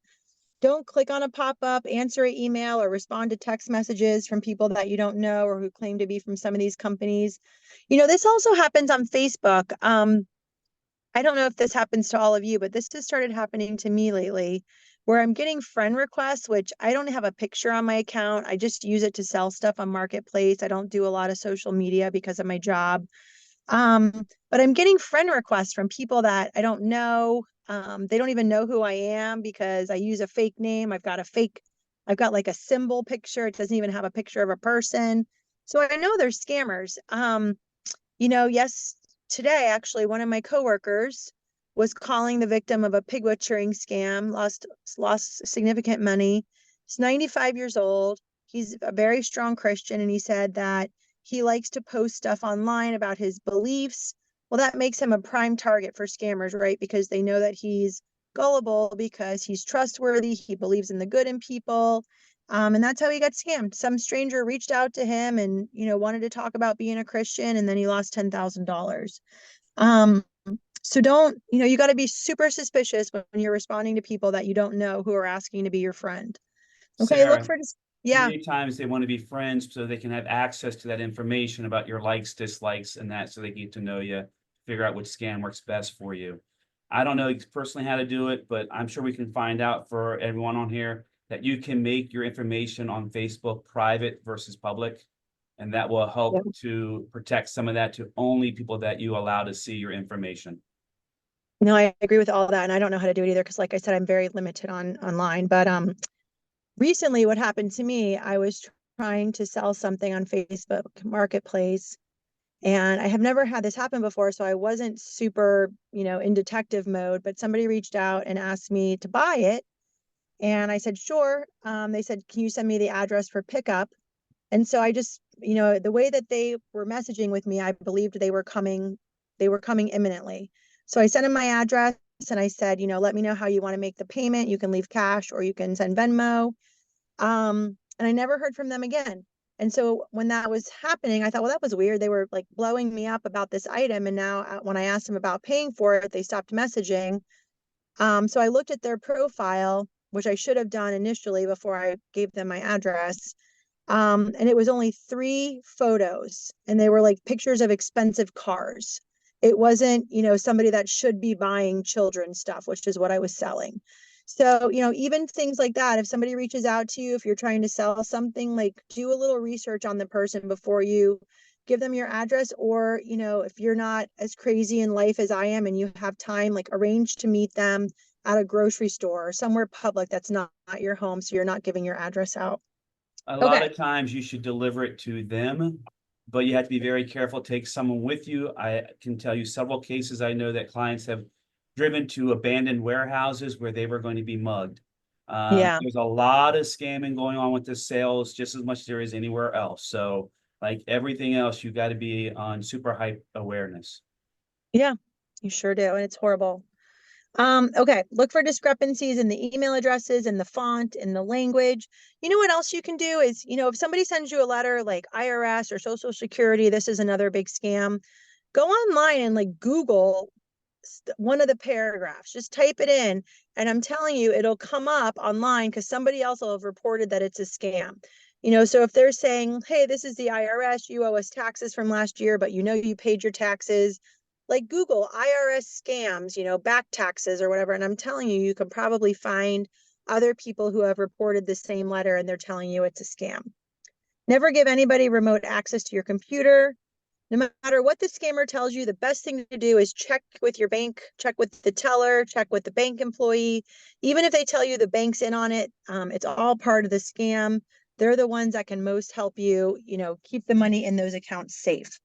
Be skeptical, look for uncommon requests, such as mailing a box of cash wrapped in a t-shirt with duct tape, etc. And then try to verify the information they're giving you. Okay, next slide. So tech fraud scams, current trends, problems with your bank account, problems with your computer, the use of artificial intelligence. That one is just mind-blowing, right? I mean, the way that the scammers can make things so real, the voices so real, you really have to be suspicious and you really have to be a detective. Don't let them use photos and voices to take your money away from you. And then the use of virtual currency is huge. Why are these hard to stop, right? Like, why aren't law enforcement able to do more? So if you look at that picture, that's actually from my first case I've been telling you guys about with the rebate. I've been working with the Kolkata police. I've been trying to get them to help me for about 2 years, but last October they finally jumped on board and they arrested one of the scammers that's involved in my rebate case. And that's what they got out of his house: 13 high-end watches, a bunch of credit cards, his phone, and all of that Indian cash. And they also seized his car, which I thought was really fun. So that's what's the hard thing though. I spend all this time talking to victims, trying to trace their money, trying to identify who the bad guys are, and then most commonly they're overseas. I don't have the ability to arrest them, so I have to get local law enforcement in whatever country it is to help me, and a lot of times they don't want to help us. So it's like I do all this work and you can't always get a resolution, which is really frustrating. The money is very hard to recover, and that's because of what they do. They move it from account to account to account. They use money mules, so we don't always know who is handling the money. And that just makes it very, very challenging to figure out who the bad guys are. It's very convincing. The people that are involved in the scam are very well trained, and the ability that they can manipulate phone numbers and other information. So you might, get off the phone with the scammer and call your bank, and they are able to reroute that phone right back to them. So all of that contributes to this being a very challenging scam. Okay. Next slide. So let's do 2 more slides. We're going to skip the very last one and you guys can watch that on your own because my phone just told me I only have 10% left and I want to make sure we have time for questions before I run out of battery. So these are really important slides. I want to start off by telling you this IC3.gov, the Internet Crime Complaint Center, is kind of like a repository. And I don't think that this is explained well enough. I think when people are instructed to file a complaint on IC3.gov, The belief is that somebody from the FBI is going to call them, and that's not the case. There's 17,000 complaints that are filed every week with ic3.gov. Like the FBI could not keep up with that. So usually how it's done is there are analysts that are assigned by region that do review every single complaint that comes in. And if the dollar amount is a certain amount, then it gets routed to field offices for people to be contacted. And it's usually $1 million or more here in Maryland, just because we have so many cases that, we had to, I guess, set sometime a limit. It's not my limit. It's, the kind of the boss's underlying limit. So if somebody loses $20,000, which is a ton of money, they file an ic3.gov complaint. Somebody might not call them. The reason why they might get called, and this is why I'm going to encourage you to put the information in here regardless, is, if I talk to a victim and they tell me they lost $50,000, I can go into ic3.gov and I can search names, phone numbers, email addresses, bank accounts, and I can find other victims where I can accumulate that amount and get it high enough where I can possibly open a case. Like in this romance scam case I told you about, I started with one victim who had $2 million, which is why it was sent to the office. But I found 30 other victims through IC3 that all were victimized by the same group of people. The 2 retired FBI employees that I told you lost $1.5 million. I found over 50 victims on IC3 that are all losing money to the same group of scammers, I believe. So it's really important that you file these reports. You are as thorough as possible. And if, the dollar amount is under $1 million and you're in Maryland, I'm giving you my phone number in the handout. Like call us you call us. Call the Federal Trade Commission, call Richard, call the AARP.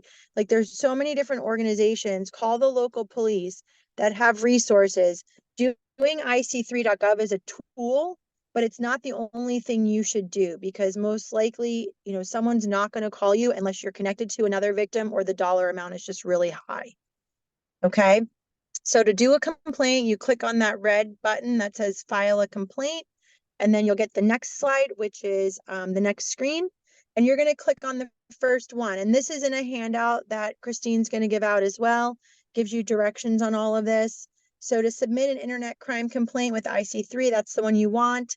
It's easy to know because it's not terrorism and it's not missing children. So it's easy to know which one to click on. But I would highly encourage you to go into IC3 if you've been scammed, even if you haven't lost any money. If somebody contacts you and you have a phone number or a bank account, put that into IC3 because you never know what's going to happen down the line, and that might be able to help us, find some bad guys. So that's the presentation today. There are 3 handouts that Christine has to distribute, one of which is on the phantom hacker and the use of the couriers to come and pick up the money. That's kind of our latest intel product we've done here. The second one is a review of, the key points we've talked about today. And it also has the FBI field office phone number, which is 410-265-8080. You can call any day and you can ask for the duty agent, who is the person here that's a special agent, and every day somebody different is assigned to that duty. You can talk to them about what's going on. They want to help you. Sometimes with financial crimes, the operator that answers the phone will forward you to our national hotline center, which is called the National Threat Operations Center. Talking to them is just as good. Or you can say, hey, operator, I want to talk to Sarah Lewis. She gave me this number, told me to call if I think I'm being scammed, and they'll send you right to my desk. Okay, so feel free to reach out anytime. In the last month, I've had 2 people call me from presentations and tell me, Sarah, it was great. I remembered what you said. I didn't get scammed, and it made me so happy. So, it's better that you call and ask what's going on than you call me 2 weeks later and you've lost $19,000 in Home Depot gift cards. Okay, so please reach out. We really want to help. And the third paper that Christine has to hand out to everybody is resources for victims. So a lot of times, mental health professionals are definitely needed because this is a really horrible thing to go through, especially for educated, successful people. They blame themselves that they fell for something like this. And romance scams, again, people are heartbroken and they usually haven't talked to anybody else about it. So there's some mental health resources. There's IC3 guidelines. There's advice on if you took money out of your retirement and now you're being taxed on it, like how to handle that. There's all kinds of good resources in there. It's 2 pages worth of links and different things. So I know they're going to get all of that information out, but I'm happy to take as many questions as I can. As long as my phone doesn't die, I'm available. Before anyone asks any questions, I just want to go over a couple small items. I know people want to get off of here. Thank you for being on here. Couple things. Sorry I talked so long. I'm sorry. I just Okay. I always If you've get been so passionate scammed, about it. if you've been scammed in the past, be careful. You're more likely to be prone to be scammed again. They're going to come after you a second time. If they've gotten you on the phone, you've been close, maybe you have or have not been scammed, be extra diligent. Make sure you are initiating the contact. Anything where you are not initiating the contact could be fraudulent. Don't be embarrassed if you've ever been scammed or if you fall victim. I promise you, I have talked to dozens and dozens of people who have been scammed or have been attempted to be scammed. It is very, very prevalent. It does not matter your age. It does not matter you're single. It does not matter any of that. Reach out, ask for help. My office will be more than happy to help any way we can. Don't feel guilty, okay? There's no reason to feel guilty, but also make sure you understand that the scammers are going to try to make you feel guilty, make you react fast. That was very, very important that I saw in there. I tell you, AI is being used. They're creating voices. They're doing different things. So make sure you're aware of that. When they say use a different phone, that doesn't mean use another phone in your house. You got to get it off of your internet. They're using voice over internet protocol. That's how they can go ahead and link your phone. And you think you're calling your bank and you're calling them. You have to get off your internet because that's what your phone is linked to. Then use a different phone to call. That's important to understand. The last thing I will tell you is there is a ton of videos on YouTube. Scammer Payback is one of my favorite gentlemen. All he does is go call an Indian, the Calcutta group that Sarah knows about, and educate yourself. Watch what they do. He explains it. He calls people up and helps them. Go to YouTube, look for scams. There's probably a video on it that will teach you exactly what they do. It's awesome to learn. I'm forcing my parents to watch it. I force my kids to watch it. I force my wife to watch it. So please take steps to educate yourself and your loved ones and friends around you. Now we'll open it up for questions. Remember, you have to link off of the unmute to ask. Any questions, anyone? That just tells me we did a good job. Go ahead. Microphone on the left. Can you hear me? Yes. I can.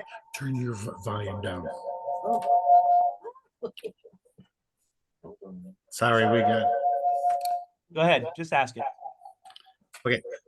What about LifeLock and Beverly, can you turn that down? So things like LifeLock. So I'm not super familiar with LifeLock. I've talked to a lot of people who do have LifeLock and they've had some really good success with it. I also recently met a gentleman at one of these presentations whose business is to help people secure their internet, and he's kind of a internet security guy, cybercrime type person. So there's other people out there that do services similar to LifeLock, but it's their individual businesses. But I can't recommend it or not recommend it. I'm not experienced with it, but I have talked to people who have had a lot of success with it. I will tell you what LifeLock is good at, from my understanding, from the research I have done and people I have spoken to. They get a team on something right away, but they don't stop it from occurring to you. Okay. It's impossible to stop the scam from occurring to you. They're just very good and proactive of trying to get your life back together and making you not feel like a victim. All right. That is the best thing I will tell you that they can do. But one of the best things that you can do is secure your own credit. You can go to all 4 different agencies for credit bureaus and you can shut down your credit. Now, it's a pain when you go for a loan because you have to unlock it, but that is the absolute best way for some additional costs, not what's in your bank account. But you can't open up a loan. They can't open up a bank account. They can't do different things. Well, they don't have a bank account, but they can't put a loan in your name if you lock your credit. So that's another thing you should consider doing. I didn't know you could do that. So I learned something today, Richard. Thank you. That's the most important thing to do. You can't take out any loans in your name if you have secured your credit. Okay. Anyone else? I have another question, but I'm afraid to ask. Go ahead, David. You can ask You it. go ahead. We got Okay, you. what about giving Geek Squad remote access? So as Richard said, I would kind of reiterate that is if you're initiating the contact, like you're the one calling Geek Squad or going to Geek Squad, I would say it's okay. You know, I've had somebody ask me that usually with Apple, like, oh, I went to the Apple store, I called Apple. As long as you're 100% sure that you're talking to the Geek Squad or you're talking to Apple, I would be comfortable with that because you're initiating it. You know that you called the right number, and you don't have to send them money, right? I mean, you're just asking them to Right. check your computer. The best thing to do is get your computer, go to Best Buy or go to Apple in person. But if you have to call somebody, you know, as long as you feel like you're talking to the right people, then I think it's okay. I second what she said. Yeah. Anyone else? Or Richard, I have a question. This is Go ahead, Betty. Betty. So back during tax seasons, I was using TurboTax and I had so much trouble when I made a complaint about something. And then they called me and they said they'd help work me through it.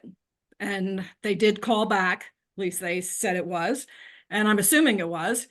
I'm still not 100% sure because this person spent hours with me on the phone and they did have to give control of the screen to her to work through it more quickly through one of the problem areas. So would you consider something like being on with TurboTax okay if they call you directly? Well, you initiated the contact with them again, right? They didn't initiate it with you. So I would agree that's the best part. Well, I initiated it first and then she said, I will call you back at whatever time you choose. So I picked a time. But you spoke to that person on an approved line that you knew was Quicken's tax or TurboTax's information. So I think you're fine. You know, that's, I thought she was in the office at the time, but then after I'd been talking to her for a while and she had control of the screen at that point, turns out she was working from home in an upstairs bedroom, you know, and you're kind of thinking, oh, yeah, that's a little made me scary. nervous. Yeah, truthfully nowadays, because most people are working from home from these institutions, I don't consider that any abnormal. But you know, what I will tell you again, just be careful of the personal information you're providing. They didn't ask for any credit cards. If they would ask for credit cards, they wanted payment, stuff like that. That's when I would have red flags would be going off in my head. And also, if you really do have any issues, there are certain things you can do through the IRS to make sure your social security number is protected so that they can't get a refund, right? And then I never have to worry about refunds. that's a good thing then, truthfully. Yeah, and I didn't put anything in for payment, but I did have to go in and I think I did this when I think she went off for a while because I had to go in and get my previous federal return. And Betty, you know, you're a client of mine. You are welcome to come in here with any information, anything. You and I can work together, calling IRS, calling and just double verifying things, calling Quicken, verifying the employee status. I mean, there's other things that you can do to verify to make sure that nothing was wrong. But how long ago was that? Well, it was the day taxes were due, April 15th. And Nothing's happened so nothing far. wrong at this point in time. So that's, I don't think you would have wanted me in there at that hour of the night that I was. Well, you're probably right, but the point is you come in the next day and we would have handled it with you. Yeah. Thank you. You're welcome. Anyone else have any questions or comments? Yeah, Richard. Go ahead, Bill. Another suspicious activity is when you get a friend request from somebody who's already on your friend list. Absolutely. Yeah, don't forget to, and everyone else. Can I speak to that one real quick? Yeah, go ahead.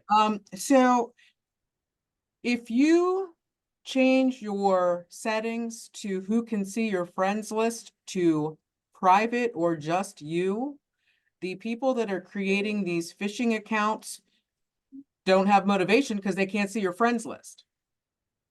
So if you log into your privacy settings and tick off who can see your friends, I mean, that's going back to how do I make some of the stuff, private? That's a big one. If they can't see your friends list, they have no reason to clone your account. That's what they want access to. Right. So it's not, they didn't hack your password, they didn't hack your account. They're basically setting up a duplicate clone of your account, and then they're going back to your friends list and sending friend requests. There's one that someone says she's getting all the time about customs calling her about a package that was intercepted in Texas coming from Mexico. Yeah, I've gotten about 3 or 4 of those in my life too. Thankfully, it sounds like you recognize that that is something that you did not initiate. Again, if you didn't initiate it, you didn't do the contact, it is most likely a phishing or a way to try to scam you. Now, I think Sarah is off of here, but as you can see, I have no problem answering what I know, what I've seen from dealing with this from several clients and my own personal history. But if there are no other questions, again, I just want to say thank you very much for everyone being online today, learning a little bit about this. We are going to try to disseminate those packages that she gave us, those 3 notes. I will say it may take some time.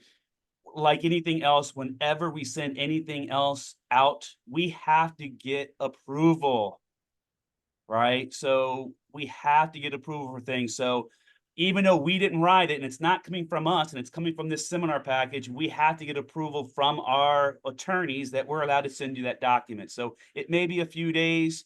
I'm pretty sure we can get approval. So just understand, give us a couple of days with it and we'll get it out to you as soon as possible, okay? All right. Any other questions? Well, everyone, absolutely great meeting you. If you're not a client, please call sometime, become a client. We'd love to have you. Thanks, Rich. You're Thank very you. welcome, Anthony. You guys Have a take great care. day. All right. Bye-bye.